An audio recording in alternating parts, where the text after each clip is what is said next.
हरे राम राम राम हरे हरे हरे कृष्ण कृष्ण कृष्ण हरे हरे पुंडलीक वरदा हरी विठ्ठल श्री ज्ञानदेव तुकाराम सद्गुरु श्री ज्ञानेश्वर महाराज की जय. जगद्गुरु तुकाराम महाराज की जय. पंढरीनाथ भगवान की जय. अध्याय 4 आणि त्यातला श्लोक क्रमांक 8 आणि त्यावर जी माऊलीची एक ओवी आपण मागच्या सत्रात बघितली. भगवंत म्हणतात, परित्राणाय साधूनां विनाशाय च दुष्कृतां धर्म संस्थापनार्थाय संभवामी युगे युगे. त्यावर माऊलीची पहिली ओवी होती, ते वेळी आपुल्याचे निकैवारे मी साकारू होऊनी अवतरे मग अज्ञानाचे अंधारे मिळून घाली. आणि त्यावर आपण चर्चा मागच्या सत्रात केली. यानंतर या श्लोकावरची दुसरी ओवी जी आहे ती आता आपण पाहूया. अधर्माची अवधी तोडी दोषांची लिहिली फाडी सज्जना करवी गुढी सुखाची उभवी. माऊली म्हणतात, अधर्म सुरू असलेला कालावधी प्रहाराद्वारे संपवितो. पापकर्माची वाढत जाणारी यादी फाडून टाकतो आणि सज्जनाकडून धर्माच्या प्रचाराचे, समाजाच्या कल्याणाचे, सात्विक सुखाचे ध्वज उभे करतो. दैत्यांची कुळे नाशी साधूंचा मानू गिवशी धर्मासी नीतीशी शेष भरी. भगवंतानी धर्मसंस्थापना हे त्यांचे अवतार कार्य असल्याचे सांगितले. धर्मसंस्थापना म्हणजे नेमके काय ते माऊलींनी या व पुढील 2 ओव्यामधून स्पष्ट केले आहे. दैत्यांच्या कुळांचा नाश करतो. कुळांचा नाश म्हणजे समूळ मुळापासून नाश करतो. ज्या वैचारिक बैठकीवर आसुरी संपत्तीचा विकास होत असतो ती अधर्माची अनितीची बैठकच नष्ट करतो. अधर्माद्वारे वाममार्गाने कमी वेळात कमी कष्टात सत्ता संपत्ती कीर्ती मिळवून पाप्यांचा जो मान आणि सन्मान समाजात वाढत असतो आणि त्याच वेळी साधू संतांचा अवमान, त्यांच्याकडे दुर्लक्ष होत असते. भगवंत म्हणतात, मी त्यांच्या मान आणि सन्मानांची पुनर्स्थापना करतो. अनितीने मिळविलेले राजसुख हे टिकणारे नसते. भगवंत अध्याय क्रमांक 5 जो पुढे येणार आहे त्यातला श्लोक जो आहे तो 22वा श्लोक आहे. तो असा आहे, येही संस्पर्शजा भोगा दुःख योनय एव ते आद्यंतवंत कौंतेय न ते शूरमते बुधहा. अर्थात विषय व इंद्रिये यांच्या संयोगाने उत्पन्न होणारे भोग जे आदी व अंत असणारे म्हणजे अनित्य आहेत.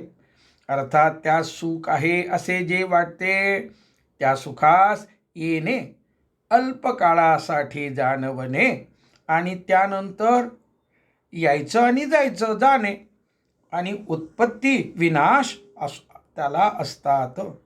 ते भोग म्हणजे त्यातील क्षणिक सुखासह दुःखालाच कारण होतात. म्हणून हे कौंतेया, ज्ञानी पुरुष त्यांच्या ठिकाणी रमत नाहीत. किंबहुना राजसिक सुख हा सुखाचा आभास असतो. या उलट नीतीने कष्टाने मिळवलेले सुख सर्वांच्या कल्याणाचे असते. आध्यात्मिक सुख सुखोपाय व सुगम्य असते. हे शाश्वत असलेले ज्ञान समाजामध्ये रुजवून आध्यात्मिक सिद्धांत व नीतीची सांगड घालतो. सैद्धांतिक बैठक पाया म्हणून नीतीला असणे आवश्यक आहे. अन्यथा नीतीची जागा हळूहळू अनीती घेते. म्हणून माऊली म्हणतात, नीती व धर्माचे लग्न लावून देतात. आणि पाठभेद असाही आहे, त्यांना एका शय्येवर आणतात शेसभरी. यानंतर पुढच्या ओवीत आत्मानुभव माऊली सांगतात, मी अविवेकाची काजळी फेडून विवेक दीप उजळी, तै योगिया पाहे दिवाळी निरंतर. नीतीची व धर्माची वरील प्रमाणे सांगड घालून आचरण सुरू करणे म्हणजेच कर्मयोगाचे आचरण सुरू करणे हे होय. या स्वधर्माचरणास विवेकाची जोड देणे आवश्यक असल्याचे प्रस्तुत ओवी स्पष्ट केले आहे. राजसिक तामसिक करता होऊन राजसिक तामसिक कर्मे करून राजसिक तामसिक सुखाच्या मागे लागणे हा अविवेक, तो काढून टाकावयाचा. अर्थात ज्ञान, कर्ता, कर्मे, सुख या सर्वांमधील रजोगुणाची व तमोगुणाची काजळी म्हणजे दोष काढून टाकावयाचा आहे. सात्विक कर्ता होऊन सात्विक ज्ञान, कर्म, सुख यांना धारण करावयाचे आहे.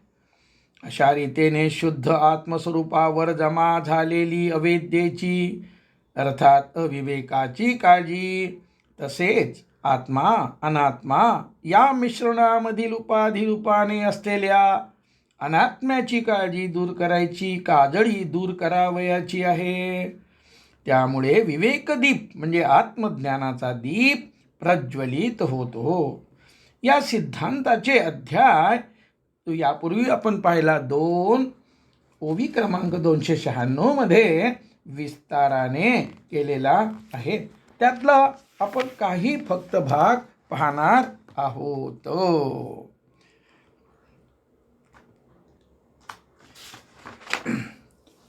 स्थिर व सूक्ष्म झालेली बुद्धी स्वतः चैतन्य घन आत्मा होते. बुद्धी आत्मरूप होते.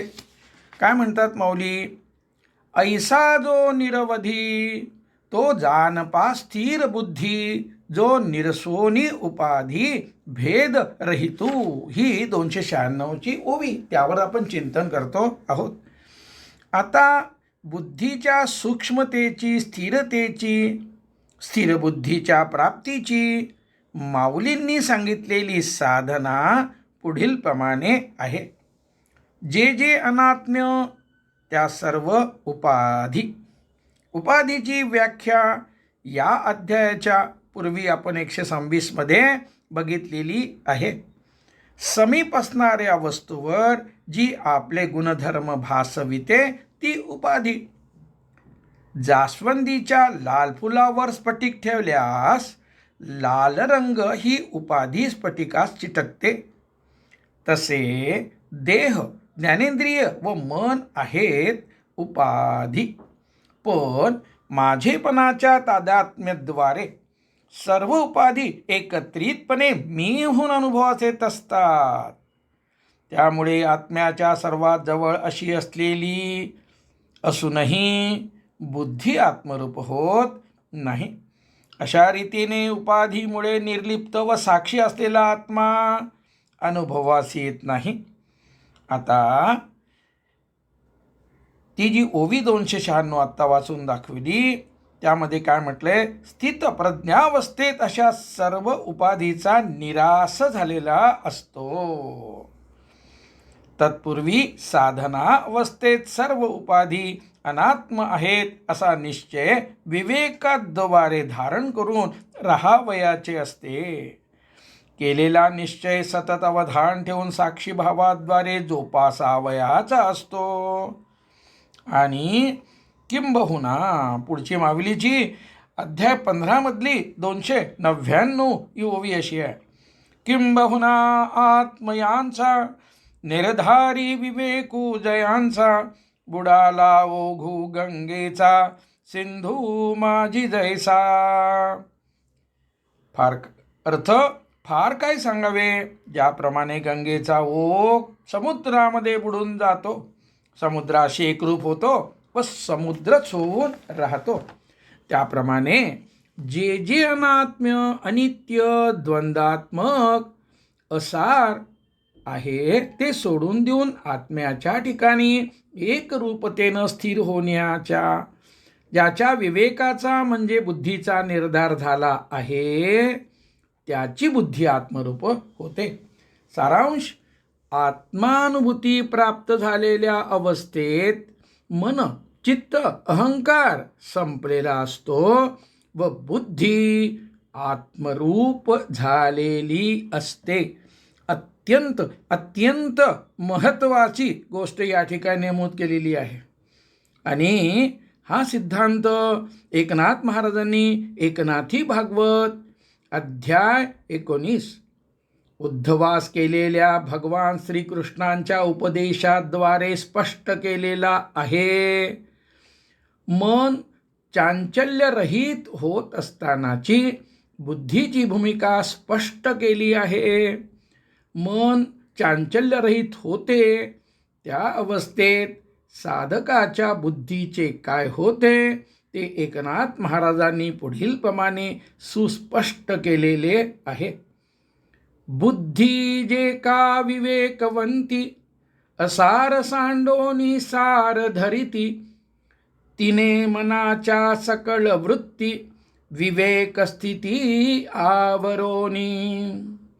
त्या वृत्ती समवेत आपण बुद्धी परमात्मी मिळे जान, जे विसागरासी लवन दे अलिंगण भावार्थे.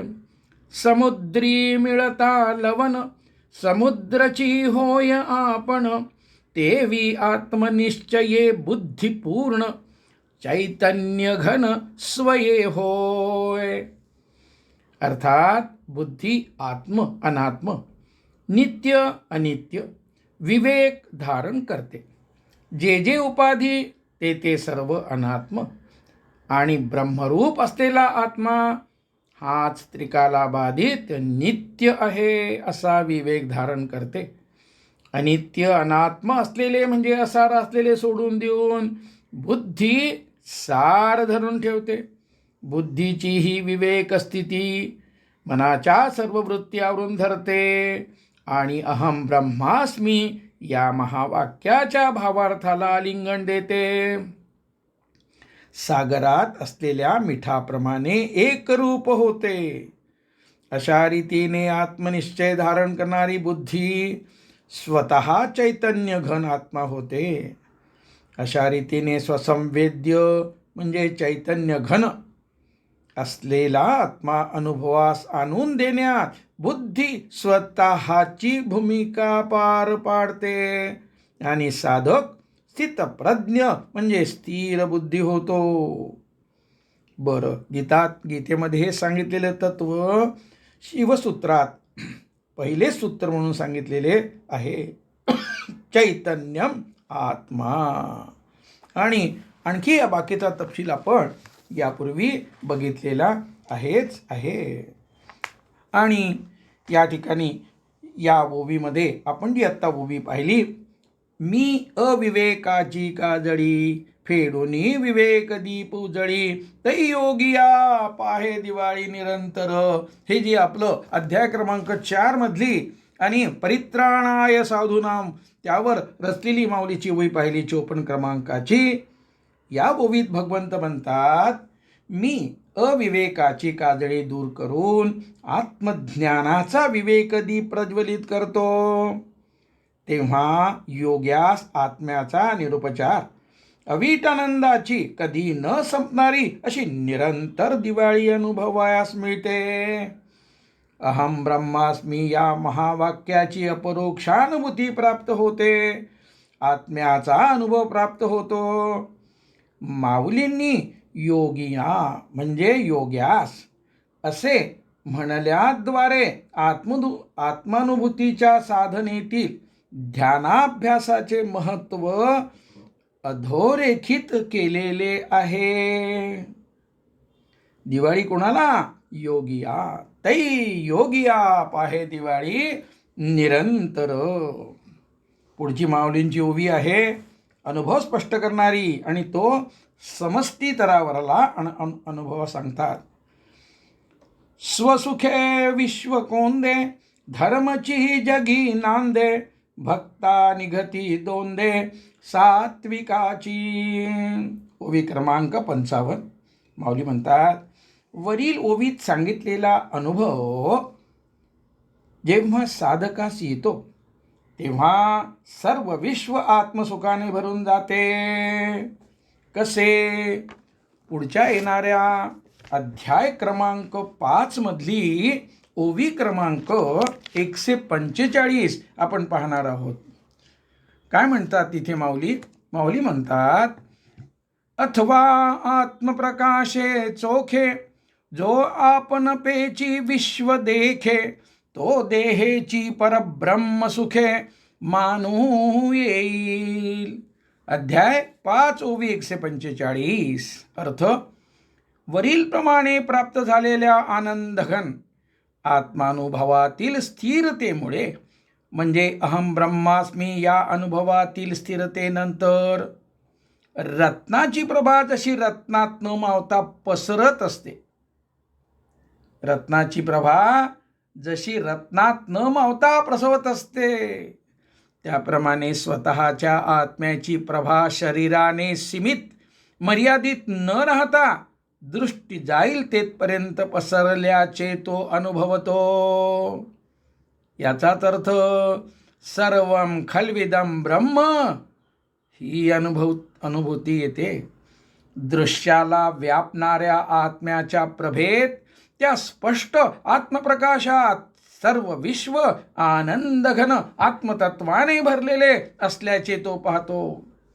अशा अवस्थेला, जीवनमुक्तावस्थेला प्राप्त झालेला तो सांप्रतच्या देहातच देहपतनापूर्वीच देहासकट आनंदघन परब्रह्म झाला आहे असे सुखाने, म्हणजे खुशाल निसंकोचपणे मांडता येईल.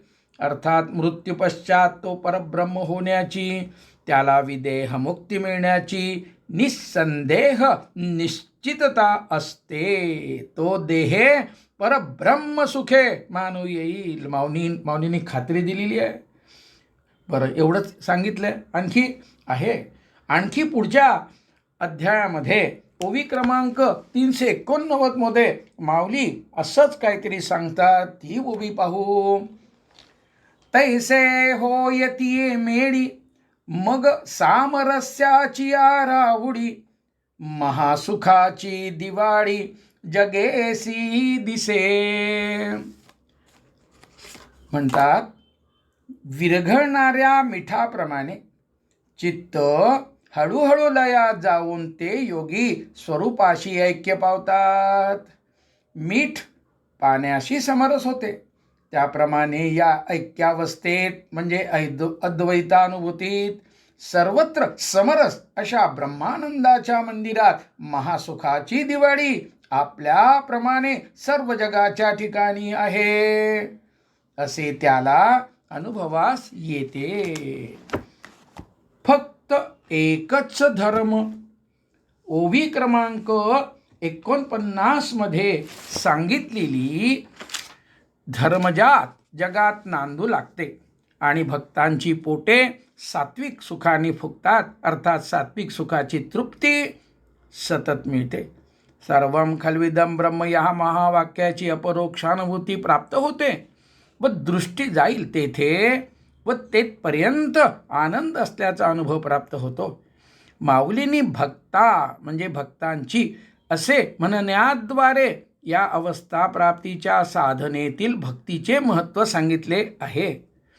सारांश या वरच्या 2 ओव्यामध्ये ध्यान आणि भक्ती, वरच्या ओवीमध्ये ध्यान आणि खालच्यामध्ये भक्ती याचा समन्वय माऊलींनी या ठिकाणी घालून दिलेला आहे. पुढे माऊली म्हणतात, तै पापांचा अजळू फिटे, पुण्याची पहाट फुटे, जै मूर्ते माझी प्रगटे, पंडू कुमरा.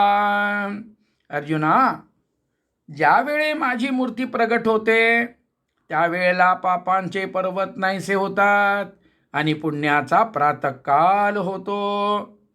अशा रीतीने ओवी 55 मध्ये सांगितलेल्या सात्विक सुखाचे सर्व विश्वात सुख भरून जाते. पुढच्या ओवीत माऊली साधना सांगतात, ऐसिया काजा लागी अवतरे मी युगी युगी, परिहेची ओळखे जो जगी तो विवेकिया. वरील स्थिती उत्पन्न करण्यासाठी मी प्रत्येक युगात अवतार घेतो. जो माझी ही लीला व त्यामागचे मर्म जाणतो तो या जगात खरा विवेकी होय. भगवंताचे लीला वर्णन म्हणजे भागवत प्रेम भक्तिरसासह वाचत असताना, ऐकत असताना विवेक साक्षीभाव जागृत ठेवावा. ज्ञान वाचत असताना, ऐकत असताना भगवंतांचे सानिध्य अनुभवत प्रेम भक्ती जागृत ठेवावी. आत्मानुभूतीसाठी हे अत्यंत आवश्यक आहे. यानंतर पुढचा श्लोक आपण पाहणार आहोत, ज्यामध्ये सिद्धांत सांगितलेला आहे. भगवंत म्हणतात, जन्म कर्म च मे दिव्यम एवं यो वेत्ति तत्वतः, त्यक्त्वा देहं पुनर्जन्म नैति मामेति सोऽर्जुन. हे अर्जुना, माझे जन्म आणि कर्म दिव्य म्हणजे अलौकिक व निर्मल आहेत. असे जो तत्वतः म्हणजे यथार्थपणे जाणतो तो त्याच्या देहाचा त्याग झाल्यानंतर पुनर्जन्माला येत नाही, तो मला प्राप्त होतो. भगवंताच्या लीला म्हणजे चरित्र वाचल्याने, ऐकल्याने अंतःकरण निर्मल आणि पवित्र होते. त्यामुळे अज्ञान, अविद्या दूर होते. ही भगवंताच्या कर्माची दिव्यता आहे. भगवान लीला करताना कर्मापासून निर्लिप्त राहतात. कर्मात कर्तेपणा म्हणजे कर्तृत्व न राहणे ही कर्माची दिव्यता आहे. भगवंताची दिव्यता निरपेक्ष आणि असीम अमर्याद असते. उदाहरणार्थ, रासलीला लौकिक दिसते, पण ऐकल्याने, वाचल्याने साधकाच्या कामवृत्तीचा नाश होतो. भगवंताच्या जन्मामध्ये म्हणजे अवतार कार्यात प्राणीमात्राचे केवळ हित म्हणजे कल्याण आहे आणि त्यांच्या कर्मात म्हणजे लीलेमध्ये निर्लिप्तता आहे. साधकाने जनहितार्थ व निर्लिप्ततेने निष्काम कर्म करणे हे भगवंतास तत्वतः म्हणजे यथार्थपणे जाणणे होय. भगवंत धर्माची स्थापना व जगत उद्धारासाठी देह धारण करतात. भगवंतांच्या जन्माची दिव्यता जाणून अविभिचारी प्रेमभक्तिरसाने युक्त होऊन त्यांचे चिंतन करणे हेच भगवंतांना तत्वता जाणणे आहे. भगवंतांचे भागवत व इतर पुराणात जे रूपाचे तसेच जन्ममृत्यूचे वर्णन आलेले आहेत, त्यावरून भगवंताच्या देहाचे रूपाचे दिव्यत्व लक्षात घ्यावे.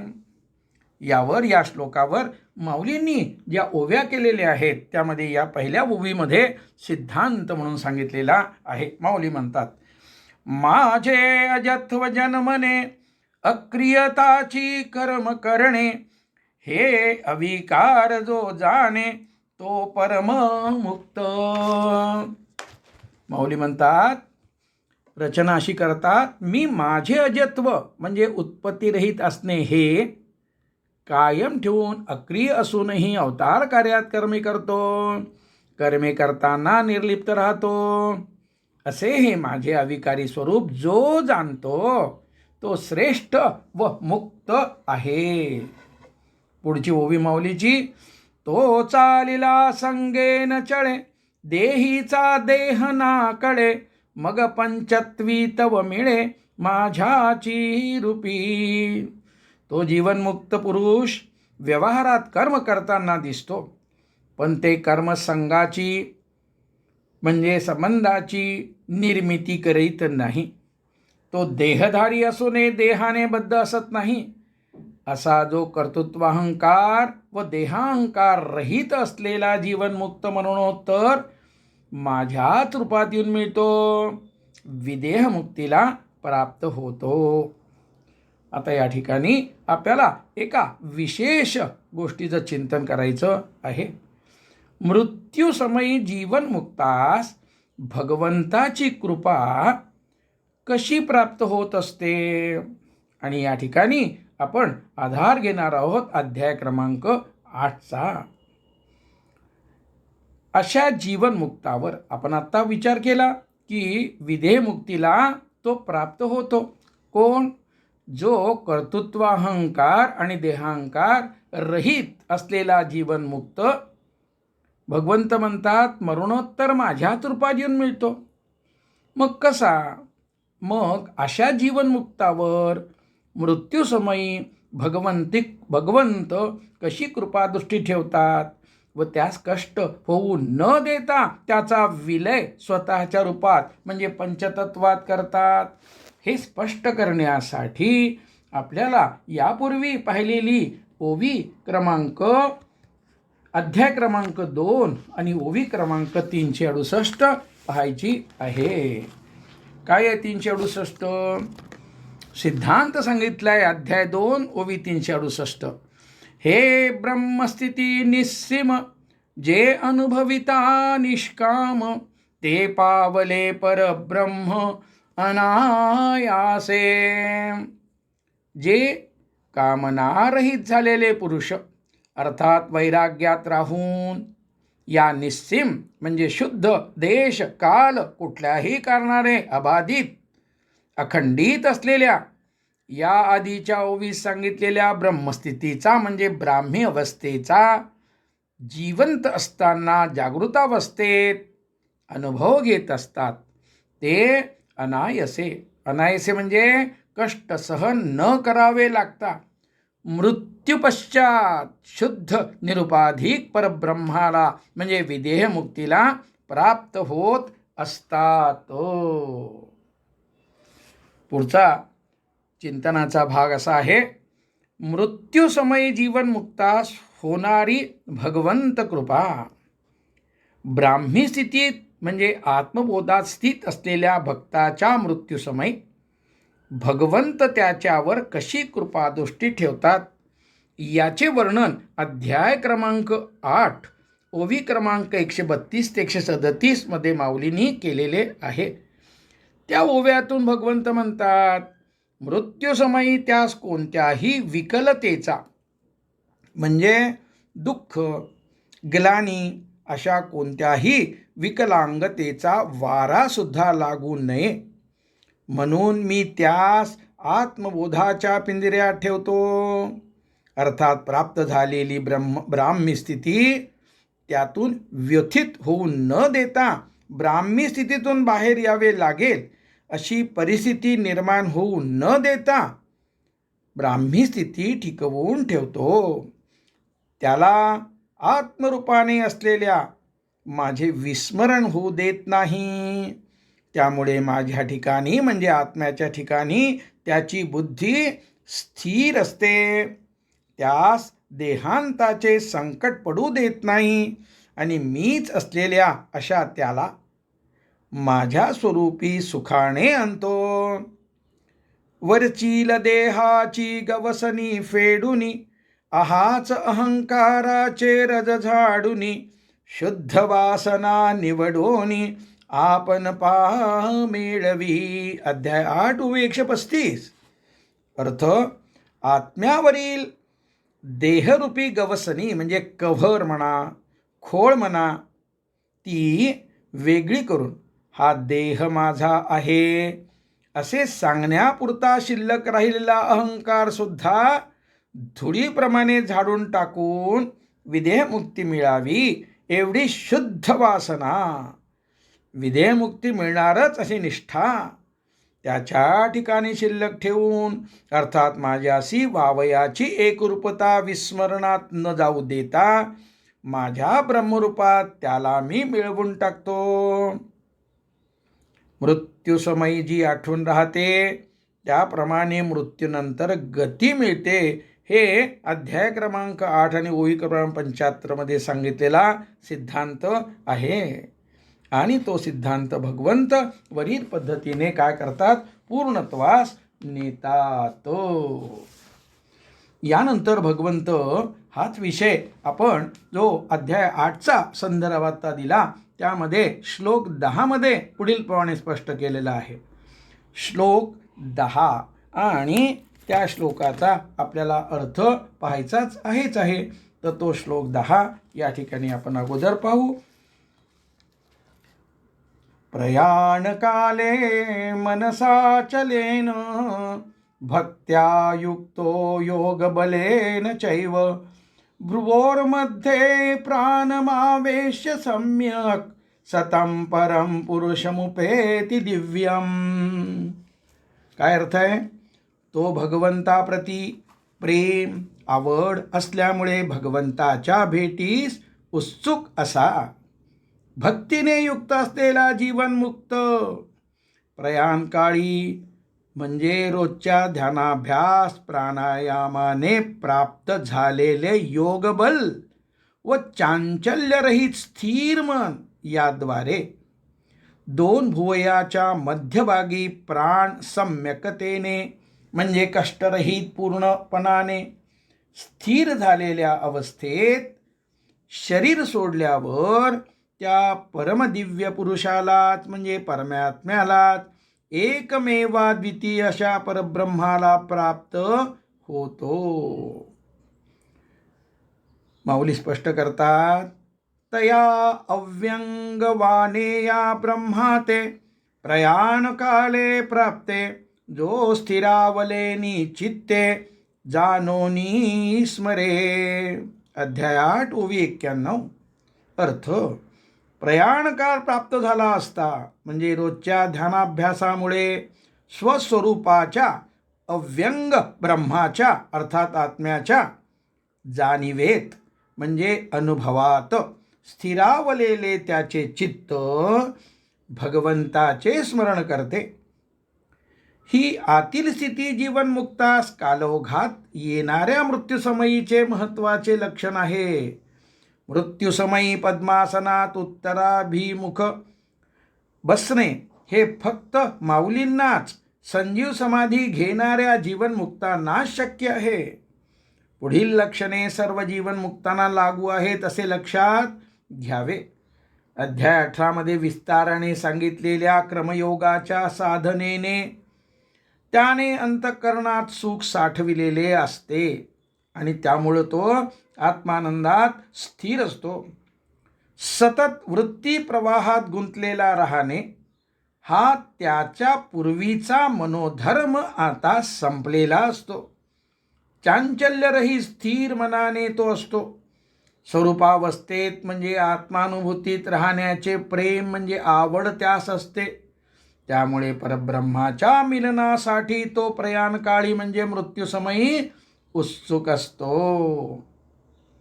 पुढे अध्याय 6 मध्ये विस्ताराने व रोज करता येण्यासारख्या कुंडलिनी अभ्यासाने जठराग्नीच्या ठिकाणी असलेल्या स्वाधिष्ठान चक्र ते ब्रह्मरंध्रापर्यंतच्या शरीराच्या मध्यभागातून जाणाऱ्या मार्गातील संवेदनाच्या प्रवाहाचा अनुभव प्राप्त झालेला असतो. आकळेनी योगे सतत कशाच्या तरी सोबत असणे, जसे विचार, संकल्प, विकल्प, रूप, भावना अर्थात वृत्ती प्रवाहासोबत असणे हा मनाचा स्वभाव आहे. मन ज्यासोबत असते त्याला आलंबन म्हणतात. संवेदना हे मनास दिलेले सूक्ष्मतम आलंबन होय.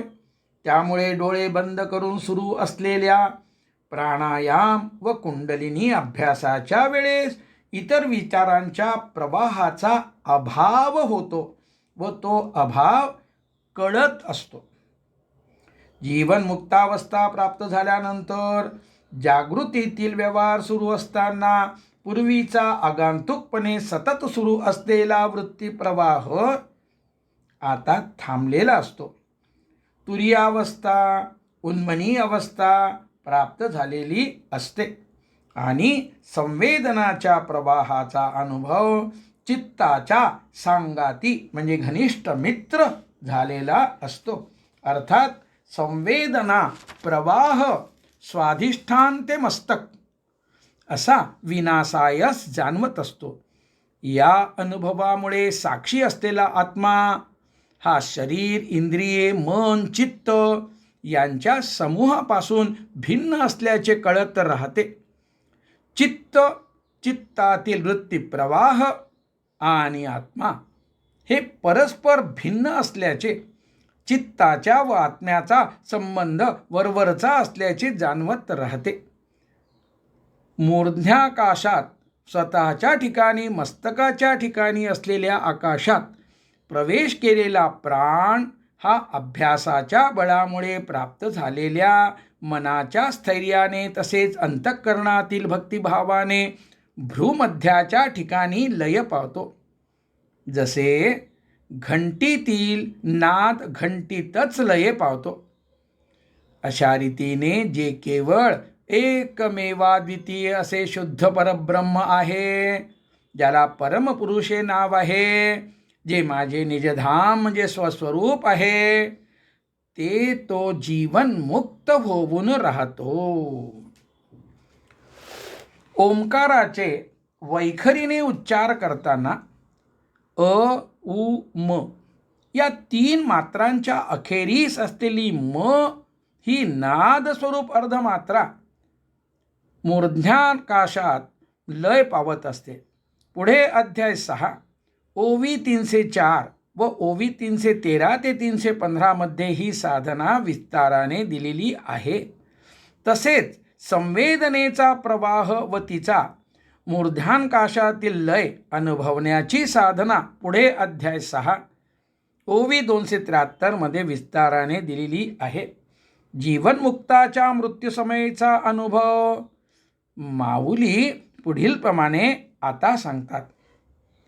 तैसे चित्त राहिल्या पांडवा, प्राणाचा प्रणवची करावा, मग अनुवृत्ती पंथे आणावा मूर्धन्वरी.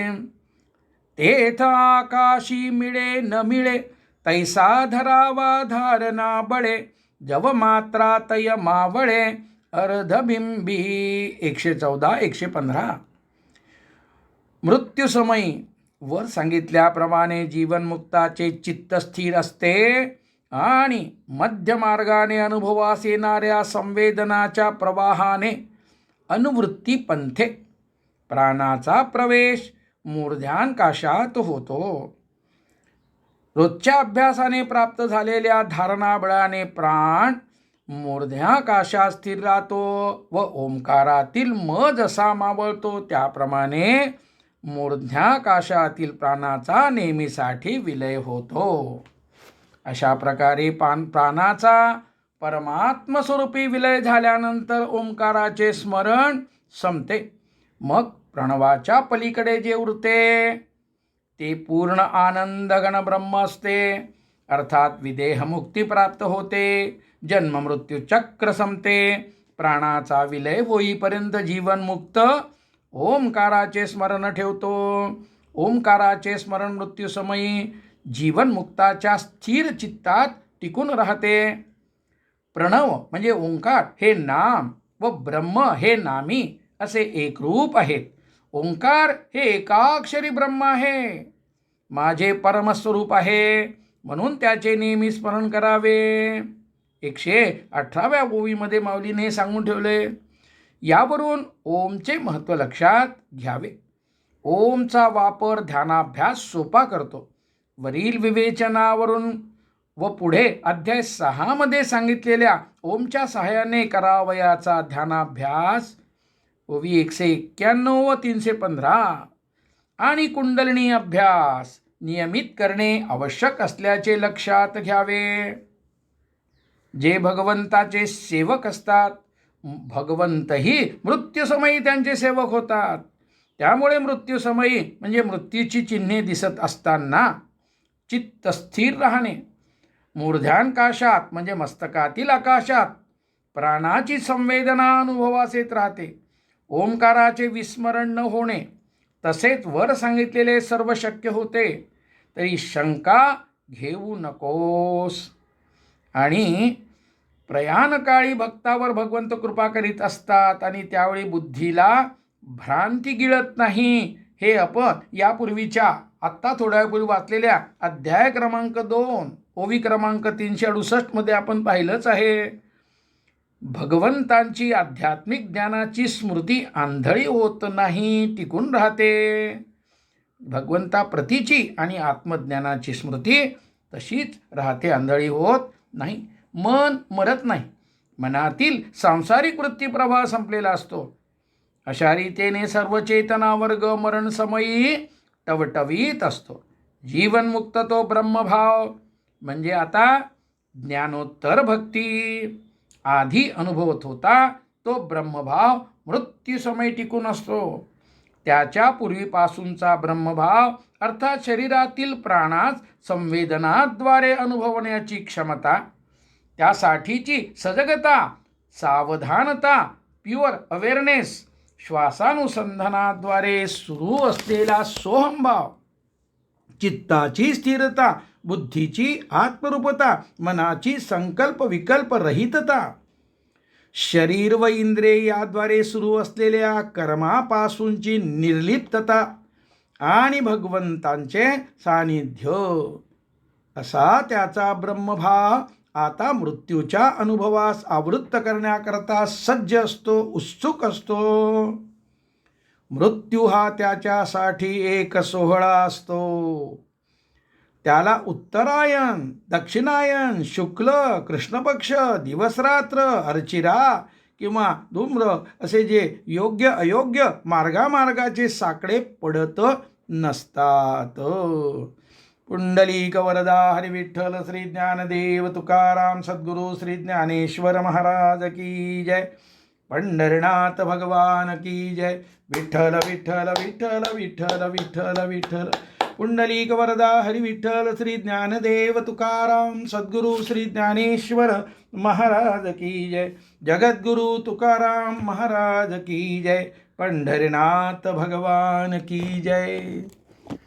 दिलेल्या विचारामध्ये आपल्याला थोडं चिंतन करायचं आहे आणि त्यानंतर आपण 20 मिनिटाचं ध्यान करणार आहोत. आणि या ध्यानाला यशस्वी करण्याकरता सगळ्यात महत्त्वाची गोष्ट काय असेल तर निर्विकल्प. आपल्या मनामध्ये कुठल्याही प्रकारचा विचार यायला नको, आला नाकारायला नको आणि त्यात रमायला तर अजिबात नको. ज्या क्षणी आपण कुठलाही निर्विचार होऊ तेव्हा आपलं ध्यान घटित झालं असं आपण समजूया. कोणत्याही विचाराकडे सजगतेने आणि साक्षीभावाने पाहायचे आहे की जेणेकरून तो विचार विरून जाईल. अर्थात हे सर्व माऊलीवर असलेल्या निष्ठेमुळं शक्य आहे आणि माऊली अशा प्रकारचं सांगत आहेत. आणि म्हणून माऊलींचं बोट धरून आता आपण ध्यान करणार आहोत. त्या ठिकाणी सिद्ध मंत्राचा उच्चार करून वाणीला विराम आणि ध्यानात प्रवेश. माझी माऊली